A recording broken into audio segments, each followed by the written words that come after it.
Well-known Canadian-born U.S. political writer and commentator David Frum was on Parliament Hill today to testify before a Senate committee studying the federal government's proposed changes to election laws. And he has some concerns on where that legislation is headed. David Frum is with me now to talk about that, and maybe we'll get to some other things in the Canada-U.S. relationship. But let's start with your testimony today. You appeared before the Senate committee today to raise some concerns as an expat living in the United States, living outside Washington, about these proposed election changes. What worries you about allowing expat Canadians to vote in elections in this country? Well, I am one of those who I think would be enfranchised by this provision. I've made my principal residence in the United States since 1996. I was naturalized in 2007, and the law purports, at least on its face, to give me the right to vote, even though I also vote in the United States and pay most of my taxes there. What I'm concerned about is that the law does not begin to take seriously the problem of cross-border election interference, which has become such a huge issue, not only in the United States, but as we now see in the Brexit debate in the UK, an attempt to sway the French election in 2017. So far, the world has had mostly to deal with Russian manipulations, which are crude and obvious. I think that we are seeing the beginnings of China using those same kind of strategies to advance its state ends. There are a lot of Canadian citizens, a lot of Canadian passport holders resident long-term in Hong Kong and soon in mainland China. They are subject to pressures. This is a state that monitors very closely what residents and citizens do. China does not recognize dual citizenship. It believes all Chinese-born people are subject to China first. And it has extraordinary surveillance capabilities and extraordinary capabilities to press people to do things it wants. Okay, the current law that was brought in by the Conservatives restricts voting from expats to, I think, 5 years outside the country, and with a clear intent to at some point return. This would change that. It would do away with that rule. What's a better option? What's a better option than allowing, people who live outside this country, no matter how long or whether they intend to come back, to vote freely in elections in this country? Well, Canada does not remove your citizenship. So if you are a long-term expat and you maintain deep ties to Canada, you can, at any time in your life, renew your residency and return to Canada and then resume voting. Right. So when people talk about this as removing people's voting rights, that's not accurate. What it does is, after 5 years, it suspends the voting rights for the period that you're outside the country. Any kind of rule always has an element of arbitrariness. Really, is there such a difference in 100 kilometers an hour and 102? But rules are liberty enhancing. They allow people to plan, and they protect the integrity of systems. How do you see this working? So how do you see a Canadian expat living outside the country preparing to vote in an election? How do you see that person being taken advantage of, or that process being taken advantage of by a country that might be unfriendly to Canada, or might try to disrupt the democratic process here? That's a great question. So let's think specifically about how this works. There are hundreds of thousands of Canadians resident, or Canadian passport holders, dual nationals, resident in Hong Kong and soon in mainland China. The Chinese government monitors their behavior very closely.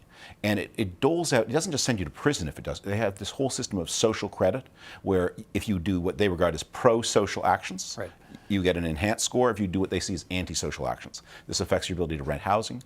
This affects your ability to get business credit, to get your zoning requests approved. So if the Chinese government, for example, said, we would urge you to vote against person X or in favor of person Y. In Canada, in a Canadian election. And we would encourage you to register. And if you register, that will enhance your social credit. And if you vote the way we tell you, it will. And although the ballot is secret, supposedly, everyone knows the Chinese are easily able. The Chinese state has the capacity to open envelopes and see what's inside and reseal them in a way that Canadian authorities will be very unlikely to detect. Okay. So the option would be what then? If you're an expat, and when you leave Canada, and you're, let's say, in the case of David Frum, you're living in the United States for, it doesn't matter what length of time, you don't get to vote, period. You don't get to vote so long as you remain outside Canada. Should you return to Canada? Should you resume paying taxes in Canada? Should you resume being closely involved with the country? Then your voting rights would return. So you would have this period where, as your connection to Canada attenuates, so gradually does your involvement in the Canadian political process. It won't be lost on people that you're living in the United States, and America doesn't do that. Americans outside the U.S. get to vote. Well, yes and no. I think, and we talked about this at the Senate today. One of the differences in Canada and the United States is in Canada the right to vote is really a right. In the United States, the right to vote is just the start of the process. And lots of Americans who have a theoretical right to vote are in fact prevented from voting. So Americans abroad must re-register every year, must re-register every change of address. And then they're subject to a battery of state laws, because most of the rules governing voting in the United States are at the state, not the federal level. And that's why there are very few long-term expat votes cast in the United States, because the United States makes it really difficult. Now, I don't approve of this at all. I think that the written laws should be the actual laws. But Canadians who compare Canada and the United States need to understand that what America says the voting rights are, that's not actually how it really works for most people who experience it. Okay, well, while I've got you, let me pivot to something else. The G20 is underway in Argentina. Yeah. Canada and the U.S. are expected tomorrow in Mexico to sign the new trade agreement.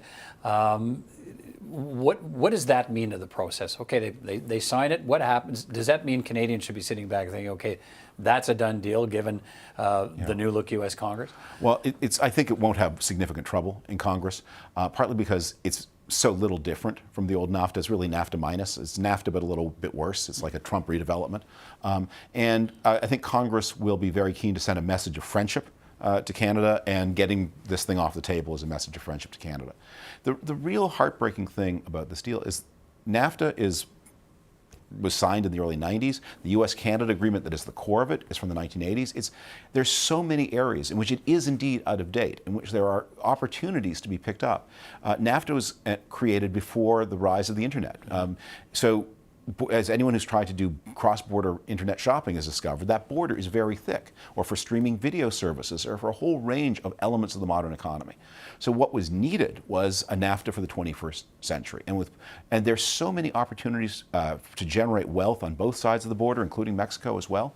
And that was just missed because of Trump's destructive attitude and his focus on, he made a false claim that NAFTA was harmful, and then he created a false problem, which is renegotiating the whole thing from the start.